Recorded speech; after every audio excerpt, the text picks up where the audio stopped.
So Mayhem, did you at least get to pick the word mayhem for the title? So I did create the title. Okay.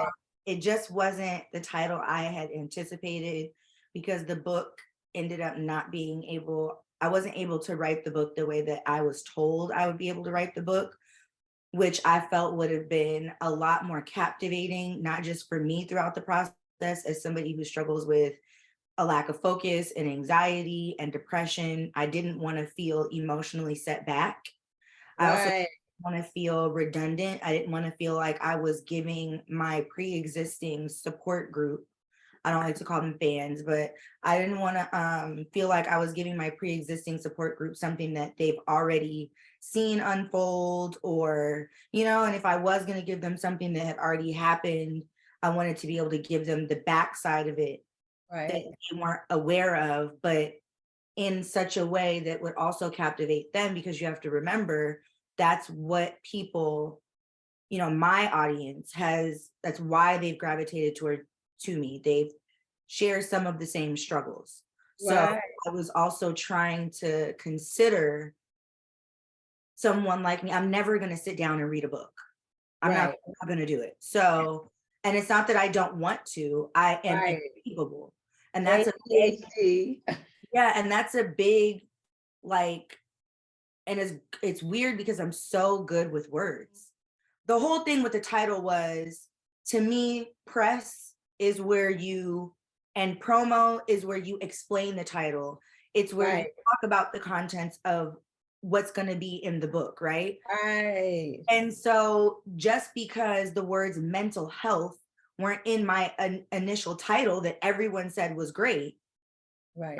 um, doesn't mean that the book is not about mental health. Like, obviously, I'm a walking ball of emotional and, mental dysfunction and distress damn near at all times. So you So don't you're human. right. But you don't write a book as a mental wellness advocate without talking about the mental health in the book, right? Yes. So just because the words mental health aren't in the title, which is what was, I guess, the publisher, like you said, I didn't want to be put in a box. Right. I I can did, feel that. yeah, I didn't want to be put in such a rigid box. Yes. The other thing was having to fight through depression, fight through grief, fight through a whole public debacle with my family, and then sit and raise a child, and then sit down and have to write a book by myself was almost impossible for me to do, especially in a way that didn't feel healing or self-soothing to me. So it was, I hate to say it, but it was nothing about it was Therapeutic. therapeutic. It was burdensome. It was frustrating. It was exhausting. Therapeutic. Therapeutic. It was burdensome. It was frustrating. It was exhausting. It was tiresome. It was just, and by the time I got to the end, I don't even have it in But me. it probably is a job well done. I'm just glad You know what? I will say this. I'm proud of the fact that by the time I got to like the middle of my adult life, I will pick it back up. And I did end it with honesty. If you're looking for a silver lining and the pot of gold at the end of the rainbow, you're not going to find it at the end of this book. And this is what mental health really, really looks like. Right. It's not the Cinderella fairy tale ending. Yeah, I can't tell you that I ended that feeling lighter. I felt heavier. I felt incomplete. I felt like my story is unfinished. And the only thing that I could tell myself was, okay, well, this will open up the possibility for me to write another book, but this time the way I want to, with my title, and it'll be even better. I know that the book is good. Right. And I do know and hope and pray. I know that it'll encourage someone somewhere. Right. So that does make me feel good. I just wish I could have done it my way the first time around, but there's always next time. The book is good. And you own your story now. Like, people can have a story, but if you don't publish it and put it in a book, somebody else can take your whole story and it doesn't belong to you. But now that you have a book, you own the rights to your own story. And the way I see it, if somebody comes along, hopefully it's a screenwriter and they want to do a little movie, a mini movie on it.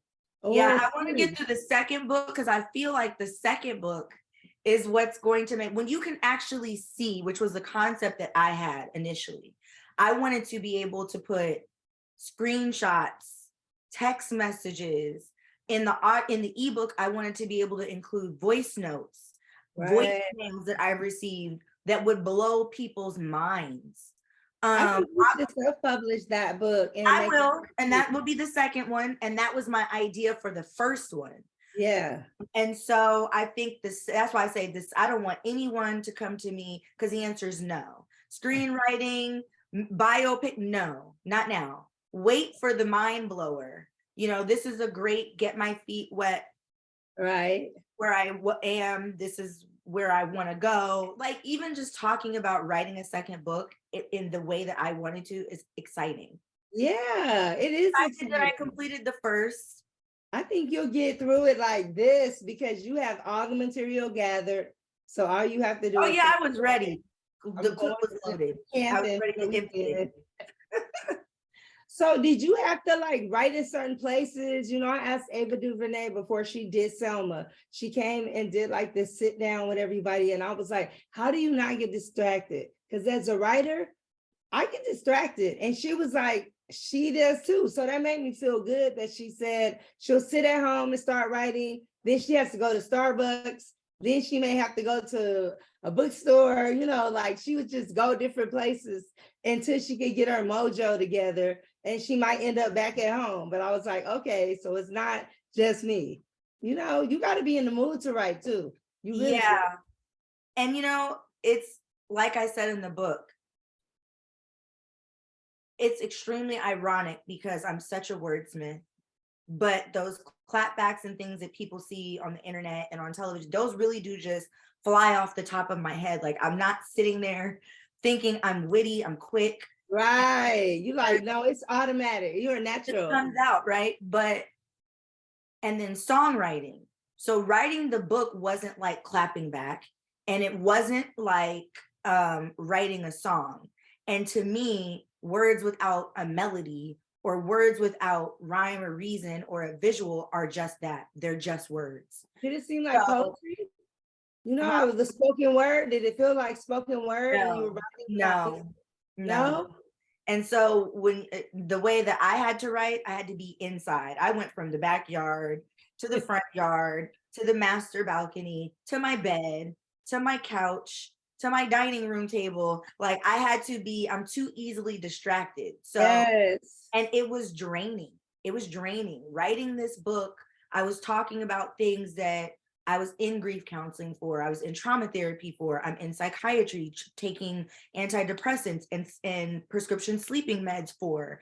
I was trying to work out and get my body back, like not feeling like myself. Right. I was on a social media hiatus on and off for 7 months. So it just was like, it was too fucking much. You've been real quiet though the last year. Like you've been quiet. Yeah, because I really like, and I guess the only thing that got me through this process was the fact that I was actually really for real, like doing the self-work to heal. My home was just burglarized. Accidentally stabbed myself and had to have stitches. We took the stitches out the other night. I'm like, you can't write it. You can't write it. You can't write it. My life is a movie. I just had a family member staying with me that I didn't know was on the run from the law or in another state. I'm just like, right, trying to be you in that big stinking heart. And that I did write about that in the book. And now it's just like, look, understand I've had enough. I've been pushed to the limit. You know, that's gonna be the what is it, fucking prequel? What's the third one? The trilogy is gonna be to the limit, okay? Because listen, by the time I don't know what chapter is what, but I it's all in the book. It just, and I left. You know what? You're gonna start once the book is released and people can get it. We're gonna on the Upscale Instagram page. You're gonna read excerpts from the book. And do it live, and you're gonna read little Well, yeah, you know what? We should do that. You highlight. I'm so serious. I am down. You should have people send in their favorite, and I'll read it and explain and elaborate. Because because then you can pull your receipt. These are the receipts I would have put in the book. You know what? Yes, because that was the whole damn plan. Right, but I think reading it live, yes, I do know that is very effective. And you tell everyone like at 8 p.m. tonight, I'm gonna have a live book reading, and the people will just pour in there. Yeah. But you may have to have somebody else like hold your phone because you gonna get distracted. I'll do a whole setup with the. Let me get my ring light. You know, no, you get distracted from the comments and be ready to. Oh yeah, sometimes they really be working my nerves in the comment section. I'm like, when am I coming to LA? I might be there in March. No, whenever the book is out, I'm gonna come and we're gonna do it there. No, we can't do it there because I can't be in the same house. But I'm gonna have somebody hold your phone. And yes. Down. I don't want you to read none of the comments at all. I just want you to just not. Because you know they're gonna be saying everything.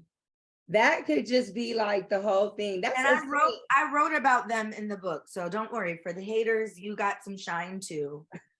But yeah, I really did write about as much as I call them the slaughtered. They're the ones you slaughtered. All the people that's getting slaughtered, just come on in here and say what you have to say. Oh my goodness. So your dad's good now, right? Oh yeah, this was years ago. Okay. Yeah, that was, see, that's how I have a good memory, right? It was just, that was like 3-4 years ago. Yeah, it was a while ago. It might have been longer. It might have been longer. I want to say 2018. Yeah, it was right. Was it? Because I left the show 2019. Okay. And that was my final. That was filming then. That was going into my final season. We were on hiatus. Yes.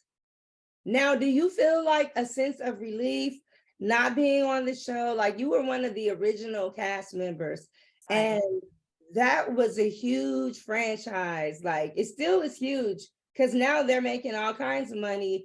The older people that's on the show now, the newer ones that's coming in, they got to go through the whole. They have to earn their keep. They got to get the scraps, but some people I think would do it for free just because they just want to turn up so bad. It is just so crazy. There are a few people who shall remain nameless that on our franchise that weren't. There were some that did do it for free. There were some that were doing it for popcorn and peanuts. Right. And what I thought was popcorn and peanuts. My first season actually was candy and soda. Right. I thought I was making the circus snacks, but I was actually making the movie theater snacks. Right. At the movie theater where you could recline the seat. I was there my first season, but I didn't know that. Right. But then once I heard about the people was going for broke child, their first $500 episode, $800 an episode. Yeah, they wanted to do a publicist show, and when they sent me the contract, I had an entertainment attorney, and he sent it back to them, and he was like, "No, we're gonna need to do this because it's like if you have to put your life on hold, you need to have a life like you." Because you're gonna have to do all your stuff. They're not paying for all of that stuff. Like, and you on TV looking like you living a life of Riley, and really you're not. Like, right. That's the other thing. It's like y'all aren't paying the bills. Now y'all want to pay me popcorn and peanuts. Right. I want you to come there snatch. But you know what's crazy? Since leaving the show, right? I do feel a lot better.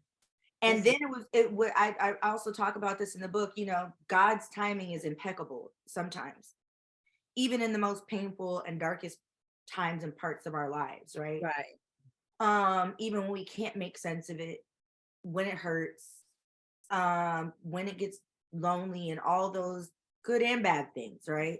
Right. And he knew I don't know about the rest of the world, but he knew what I needed. Yeah. They said what doesn't kill you makes you stronger. He knew what I needed. And so when I left the show, I had completed my first independent album. Yep. I was doing my mental health seminar. I was putting together a tour. We'd had a shitty show in Oakland, but it was the first time I've ever done anything like this.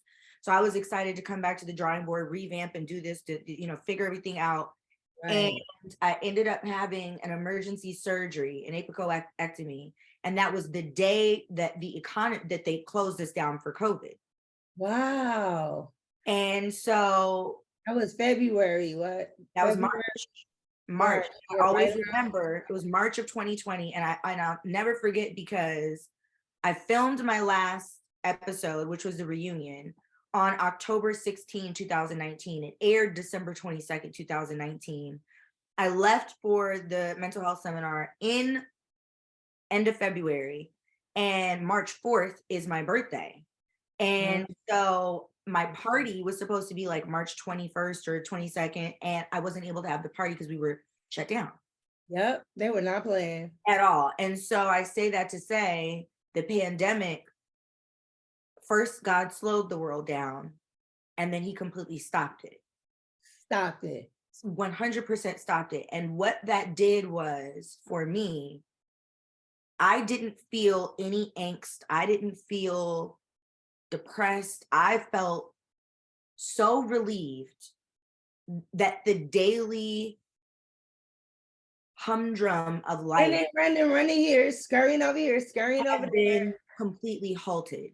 I was so happy. You have no idea, because there is an event every single night in the And ATL. it's not And I'm just running, that. It running, was just running, running, like, running. It's a lot. it was just like the other side of it for me that made me happy was two things. Now you see an influx of people saying mental health is real. Right. Because what happens is, for someone like me who's already, I'm a complete introvert, I'm very reclusive. But prior, what people, and I write about this in the book, what people don't know is prior to television, I was like, yeah, I went out and networked from time to time, right? Yeah. But I also loved being inside. I was the game night slumber party with my girlfriends, cook, watch movies, like the whole I night. can see you being that type of I person. wasn't a talkative person unless I was in my element, which was home. I Right. felt emotionally safe and secure, which was at home. Right. And I was around people that I knew, which was at home.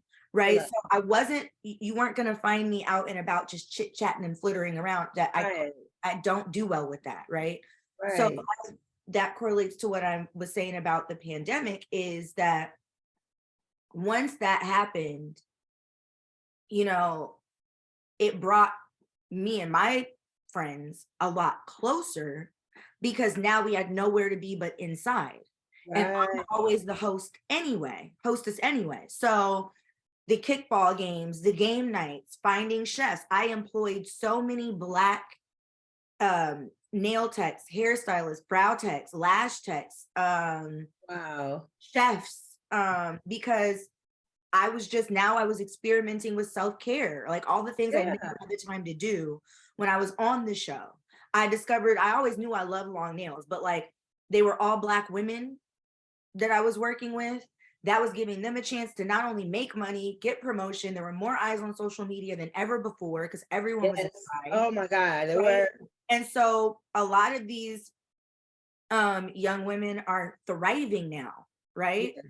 And that was one of the upsides, that business was booming in this meteoric rise of social media.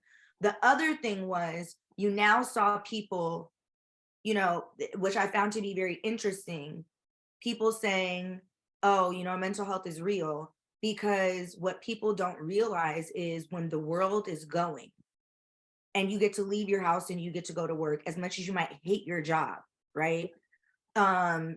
If you're a married couple, with kids, right? If you are living with your boyfriend, girlfriend, you don't realize that your day-to-day tasks, even the ones that drain you, right, are actually giving you a break from the home life.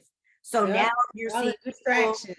divorce rate shot through the roof, Oh, suicide rate shot through the like, roof. you know what? I don't even like you. Like, I don't like you Yeah, for real, suicide rate shot through the roof Yeah, because through the roof. people can't be alone with their thoughts. And you have people that also don't realize that you're going to the bar every night, you're sleeping with different people every night, you're indulging in illicit substances, or you're drinking heavily, and now you don't have that. Right. The dope man is not coming to your house because we were all deathly afraid of death. We didn't want to die from COVID. We Yeah, didn't know what it like, was. stay away. You know what Yeah, I that's mean? right. So you had limited access to those things, and what happens? You're left alone with nothing, nothing but your thoughts. You're Yep. left alone with everything you were trying to escape, and now you can't. And that was so important for the world to see, is Right. that this is what I keep saying. Mental wellness. You hear the words mental health and you think, or you hear the words mental illness, or you hear the words mental wellness, and you think that means on the sidewalk with your cup and your violin, your guitar, your flute, grungy, scroungy, stinking, hungry, and homeless. And that's not what it always looks like or means, No, right? no, it don't If look like you that don't at have a all. single diagnosis, you've never struggled with depression, clinical depression, right? You are great at resolving conflict, you're a great communicator and all these things, right? And you live, for the most part, a normal life, right? You're successful at whatever it is that you do. And life is good, right? But one day you wake up and you're just tired. Well, when you're Yep. tired and your metabolic rate is slower and your eating habits are thrown off, now your blood sugar is low, now you might have a headache, now you don't feel good, now the day has gone by, now you're hangry.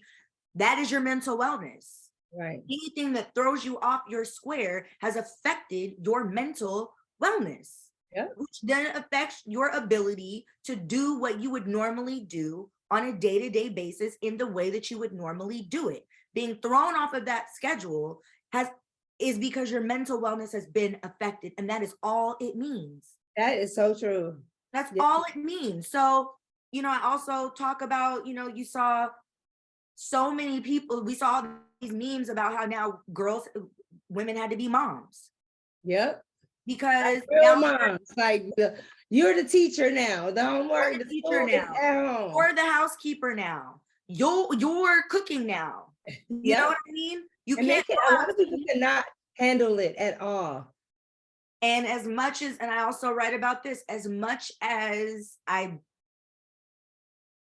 many grievances as I have with my mother and she has with me, what I do and have always acknowledged, no matter what space my family and I are in, is that there were so many things that my dad used to say, you'll understand when you get older. You'll understand when you get older. I think every parent says that, right? Yes. And now You have kids and you get older, you understand. Yeah, you'll understand, right? And so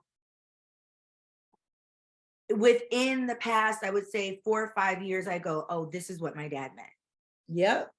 And I'm so grateful for some of the domestic life lessons.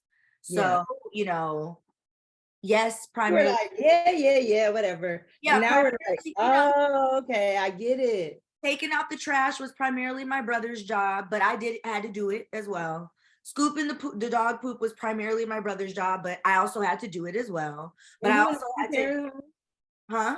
Were you in a 2-parent home growing up? Mm-hmm. Okay, And and I had to also, we had a dishwasher, but my dad made us hand wash dishes for many years, right? We had a clothesline in the middle of LA, of South Central, in the backyard. I'm like, why do I have to hang the clothes on the clothesline with the bobby pins or whatever they were? Yeah, but you know what? My parents were from the South, and they were like, Damn. oh, it smells fresh. No, it smells like smog.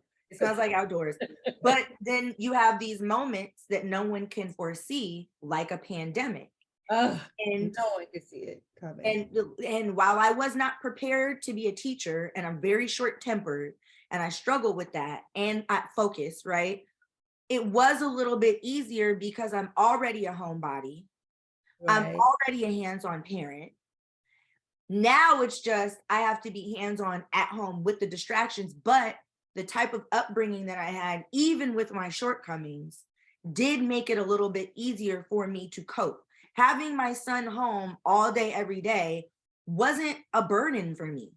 That's good. It wasn't a burden for me. Like I actually felt relief that I didn't have to go to practice. And I felt relief that I didn't have to go to tutoring. And I felt relief that I didn't have to go to school pickup and school drop off. I felt so relieved that I could literally sit him down at the table, organize everything with him, and lay my ass on the couch while class was in session, and I could nap, and we could goof off during lunch, the lunch on Zoom. So it was just like, it wasn't hard. Right. Was there a better bonding between you two? Did you feel the bond was He got a lot closer. I got to learn a lot more about him. He got to be brutally honest with me about the things that he doesn't like about me. You're like, wow, kids, they don't hold back. They just tell you, and you're like, okay. Well, he didn't want to. So my son is inherently, and he gets this from me, he's like, he doesn't want to hurt this one's feelings or hurt this one, so he won't want to say it. But if you put him in a position, which I had to start doing, I was like, no, you're gonna have to. Okay, well, fine then. Fucking Nick, I was like, if you need to cuss, if you need to cry, if you need to scream, you won't be in trouble. Get it, because his dad also will not consent to therapy. Oh, okay. So, and I don't want to put my son in therapy to diagnose him with anything. That is not why. It's not even, that's not the point. I simply want him. I've noticed that he will protect me. If he thinks that something on that side of the fence is going to anger me, hurt me, frustrate me, he won't tell me, and vice versa. Yeah, I like wanted him to have a safe space, because now we've gotten him to the point where he will tell me things that he doesn't like that his dad does. Nice. From sports to this, and then I go in, and his dad and I have had to learn how to talk to each other. But I still feel like there's time, and I'm not the perfect parent. They're like, Cameron calls me a smother mother. And so because he's a boy, he'll tell his dad, like, mom is always freaking out when I get hurt, and tell her. And so his dad will come to me like, listen, Cam wants me to tell you. But then the deeper stuff, right, he holds back. And I just want him to have a safe space where he can know he's not going to be in trouble, where he knows that this person is going to tell mom and is going to tell dad what you said, but mom and dad are here to hear that and then adjust for you. This is not. And that's good parenting. Like, that's really good parenting, because a lot of these kids, they're just not getting any attention from anybody. So the fact that you guys can communicate, and the fact that you still, can have a communication with his dad, and both of you can communicate with him to get things back and get it resolved. I've just seen you grow and mature so much over the years. And you didn't seem like a real wild girl at all. You had your little glasses on. You seem smart. You always would think before you spoke. I always could just not always. And brain would be trolling. I don't always think before I speak. There are moments where I'm like, but I'm working on that. All right. Oh no, you will snap now in a minute, but I could just, like, you're smart. You are very smart. I don't think you give yourself credit that you should, because you are very observant of everything that's going on. It's like, you are not stupid. And even if you don't speak on it, you like, I know, I see. And I don't know, you just like, you're not no dummy at all. The light. Yeah, you are very, very, very smart, and you are observant, and you watch how other people move and how they act, and you take note, like, okay. That's the most important thing, especially in a space like my old job, right? And that was what made me, I think, so invaluable to the franchise, because my ability to carry out an agenda as emotionally, explosively reactive as I can be at times, in certain settings, one of my strong suits, and I didn't know I had that ability, until I was on the show and years went by and I'm, like I'm learning me, right? Right. And so it was really interesting because I didn't know that I had the ability to be so, I knew I was observant.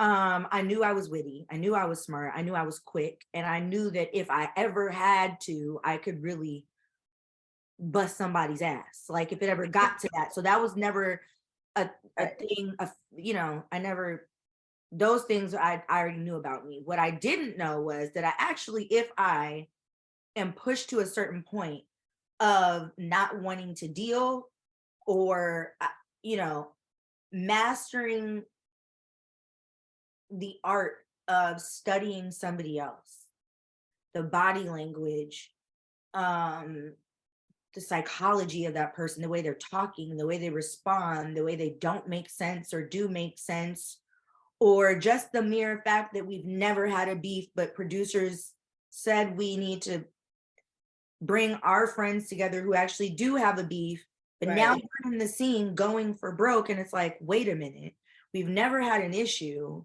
We just spoke off camera and we're cool in real life. You're that type of person. As soon as they Okay. say action, it's like, what happened? Yeah. So you're that type of person. Okay, got it. So now I need to look at exits. Now I need to pay attention to how many cameras are in the room and what position they're facing. Now I need to look at the amount of chairs. Now I'm starting to pay attention to the fact that tables are weighted down. Now I'm paying attention to the fact that there's a security guard underneath the table holding my chair down. So this means I'm about to be in the middle of an ambush. Right. I'm about to be in a situation where multiple people are going to be coming for me, and I'm not really going to know why, but they're going to come in here, they're going to go for broke, they're going to talk about my son, and I'm going to be mad. They're going to talk about my motherhood, and I'm going to be mad. It's just, how bad is this about to be when they have to put a nigga down underneath the chair to hold me down, like to Right. make I can't pick a chair up or to wait a table because it got to the point where I'm throwing tables and shit. So it's just like, but my ability to just sit back and be like, okay, that was the Gone Girl in me, where I'm going to let you, as mad as I am, Yeah. and as reactive as I can be, I eventually mastered the art of you give a person the rope and you let them hang themselves. You And did it. I'm telling you, I remember, like, that's what I said. You are very observant and you always were like that. I don't even think you purposely was like, okay, I'm gonna, but it's just a no, natural instinct. Like you are always in survival mode, like in my mind, you're in survival mode because you're like, oh, I'm gonna survive. I don't care what I have to tear up or who else is gonna catch this, but I'm gonna survive. Like I'm coming out smelling like a rose all the time. and I write about that in the book. It's very interesting because sometimes, being in survival mode was more detrimental than helpful, because not everything is a life or death. Not everything Right. But you fire. didn't know. You like it might be. You wasn't gonna take Like a chance. even in real life, I'm like that, Mm, naturally defensive. But right. that comes from a lot of trauma as a child. Yeah. Childhood Things that trauma will do even it. to this day, I'm sure that if I were to ask my mother about certain things, she would say it either didn't happen that way or it wasn't traumatic. Ugh. Don't Re- you hate that? And you're like, Recently, what? somebody sent It me a screen absolutely recording. was traumatic, and that is exactly the way it happened. Yeah, recently someone sent me a screen recording of a live that she had done where she actually said, that the issues that my brother and I deal with, we weren't traumatized into them. We weren't, and it's like, okay. Right. So when you accuse me of not being a virgin, and not just not being a virgin, but having herpes, Wow. because I had cut myself shaving. No one taught me how to groom. And Right. at this point, I'm in high school. It's embarrassing. I have a whole bush. Okay. And I have to change in the locker Just room. I'm gonna figure it out. Right. So I try to do it. I cut myself like right on the inside of the lip. let's be mature here. It gets infected because I also used to layer up a lot. And Right. naturally, a vagina it's moist, it Yeah. secretes things, and and so it got infected. And I woke up in the middle of the night with this like lesion, and it was just on fire. So like the next day I tell my parents, and it's herpes. Right. And you're like, really just going for the worst My scenario. first trip to the OBGYN, I'm 17. I'm 17. And She didn't tell them that. she told the doctor that it's herpes. Because And she's the doctor said, well, we don't know that. I couldn't even use the speculum. right. But I was able to we gathered cultures. Let's just wait for the results to come back. Of Right. course, they end up coming back clean as a whistle, not so much as a yeast infection in sight. But after that appointment, I get in the house and my brother and sister are sitting on the couch. The first thing she does is, your sister has herpes. No way. Yeah. And you're like, why? Why? She says, do you want to look it up so you know what you're dealing with? I said, no, because I don't have it. Right. But then I apologized. So wait a minute. She apologized or you apologized? She apologized. But she did, but then you don't just have to, but I apologize. I said sorry for that. No. You can't act like you had always been the most honest. No, I hadn't. But look at that scenario. Why would I want to confide or be truthful with someone who has always handled me like this? Right. Because what if it was? Like, what if but at this point, you've called the family, you've called the parents of my friends that you've got personal business, your personal business in the streets. You told everyone that I have herpes. Oh my God. So when everything comes back clean, now you looking crazy. And what do they say? People can apologize, but you don't forget how they made you feel. Right. And I'm not right there. And by no means, not even in this book, do I even pretend to have been a golden child. Right. At all. I don't pretend to be the most stand-up woman and adult and mother. What I'm learning through my therapies is certain things are indeed abuse. And when you hear the word abuse, you think bloody, bruised, battered, beat up, beat down. That is not the only form of abuse. And a lot of what I have endured growing up has been abusive and traumatic. Yeah. And that affects you as an adult. It stays with you 100%. Your entire life. And so unpacking it, and this is the other thing, I want more of us to start going to therapy, because it really is, people go once or twice and go, oh, I don't feel any different. I love meth. It's not meant to be comfortable. Real therapy done the right way, for a very long time, doesn't feel good. Right. I left therapy a lot of times depressed, like, damn. Because you are loading it, and now you got all those memories, like, right, like they're angry all over again almost, but it's like, at least you got it off your chest. But now the therapist can be like, okay, now what's the recovery plan? That's what you need help with. Deeper for me than that. It's like, it's unpacking things that you buried, maybe didn't even remember, and what that actually has done to you psychologically that affects the way your thoughts and your behaviors, unlearning those behaviors, rerouting the way you think, shifting your paradigm, which I'm 35, I'll be 36 next weekend, is not easy.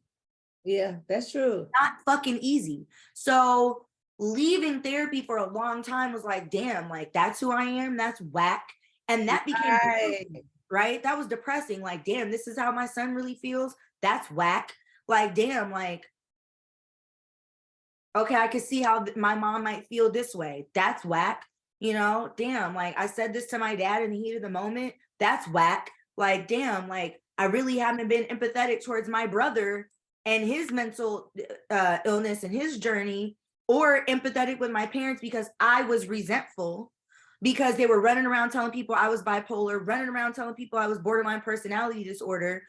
But then you have me on your mental health podcast. I tell you what my diagnoses are. I tell you what medication I'm taking. I tell you that now I'm experimenting with medical marijuana under the supervision of my psychiatrist. And that's cool, but now you're mad again, and now I'm bipolar again. So it's just, it's a lot. So it's like unpacking things like that, and you go, okay, so for me, which I also write about briefly in the book, the dynamic between my mother and I is going to have to be a book in itself, legit. But I seem like we got a lot in common.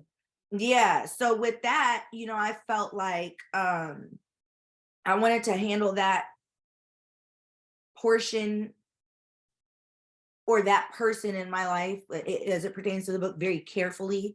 Yes. Because, also in the screen recording I saw, all the onus is being put on me to fix the relationship. But it's always been that way. It's me that has to come back. It's me that has to apologize. It's me that has to be at fault. It's me that needs therapy. I have decided for myself, I'm not going to come to you. I'm not going to reach out. I'm not going to initiate any type of apology until there is accountability. Yep. Until there is bona fide accountability. And while you're busy pointing the finger, are you in your own therapy? Yeah. You claim to be a mental wellness advocate. Are you getting the help that you need? You would see it if they were. Because I know I am. Right.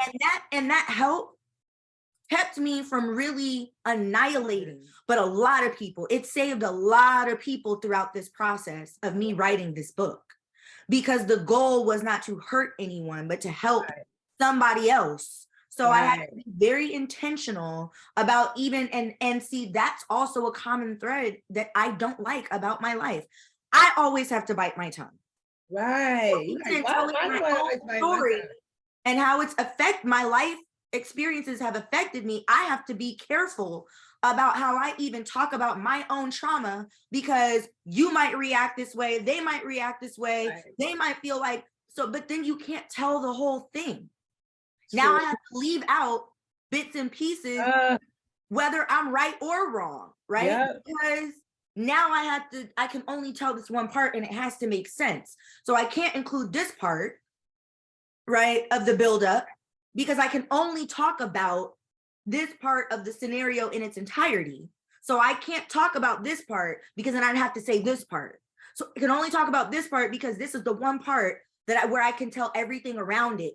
Right. One part of this multi-layered or multifaceted trauma or life experience or life circumstance or happenstance, whatever you want to call them.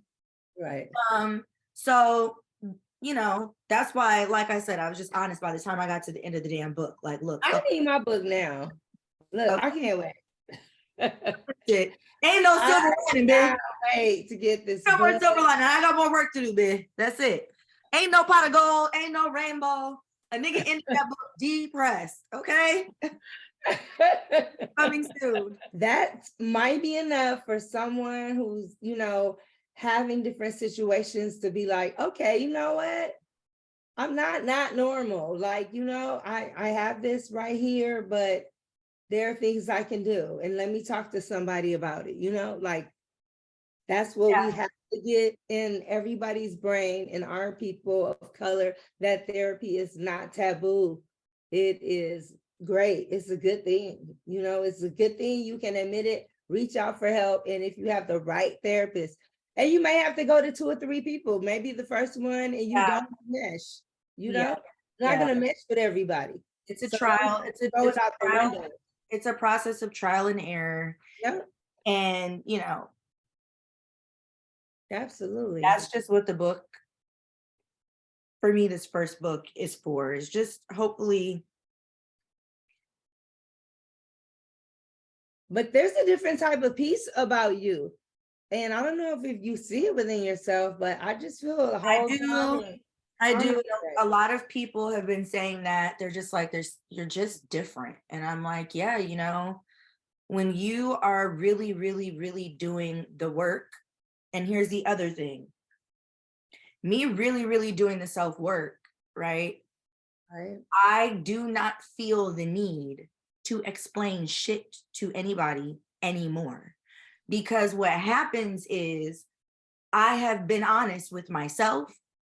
I've been honest with my therapist, psychiatrist, grief counselor. I have been honest with God. And that's the peace. Hello.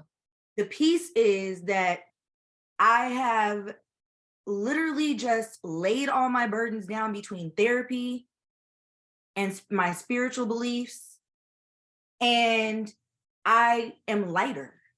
Yes. I'm It's not to going lighten your to, load. That's what God says. He will lighten your load. I'm Right not there. going to explain why I make certain decisions. I made the decision for myself. Yeah, I'm not and you don't have to explain nothing jack to nobody. why I raise my son the way that I raise my son. I'm not going to explain why I choose to love whoever it is that I'll end up choosing to love. I'm not going to explain why I want to move. I'm not like, the peace that people see in me is just, I've gotten so much better at minding my business. Yes, I still have opinions like everybody else, Right. but I just don't care. I don't care about anything that is not beneficial to my healing, my happiness, my growth, my evolution, my money, the wellness of my child, my mindset, my mental well-being. I don't care. I don't care. I'm And here the for it. next step for me in this journey is eventually I will move to all Black ownership, everything.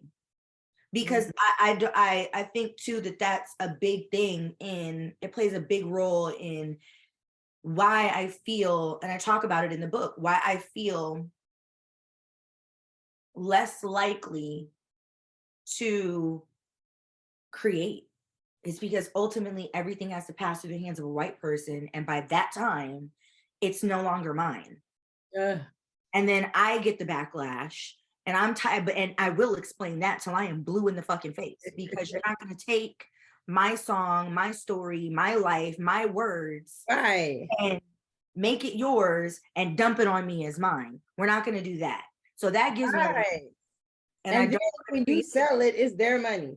and creating is It's not even 50-50. You're like, wait a minute, what happened? and creating is therapeutic for me. So to not to have anxiety around the very thing that helps me feel better is crazy. Yeah. But I can only blame myself if every time the white man come with the check, I'm like, okay. Yeah. And living in LA is not for the faint or the weak at heart, because it's expensive. Okay. Why do you think I'm in Atlanta, Georgia? I was born and raised in LA, and I love LA. But I also love being able to be self-employed and do what I need to do and have peace of mind, and not just, I felt like if I lived in LA, I would just be trying to pay the mortgage, especially now. Yeah. All I would be doing. I wouldn't. I'm damn near there. So that's y'all why buy I this always book. respected you, because you were always honest about the struggle. Like, you weren't afraid to be transparent. And No, be yeah, like, it's look, hard. It is hard. It is yeah. hard. Yeah. And And I inflation. knew that. So I was just like, that was My before ass. inflation. It was hard. So just imagine now. I don't know how people do it. I really don't. It's a I'm lot. doing it, but I don't want to not be able to do it. So I Yep. need y'all to buy this book. Yes. The time is up.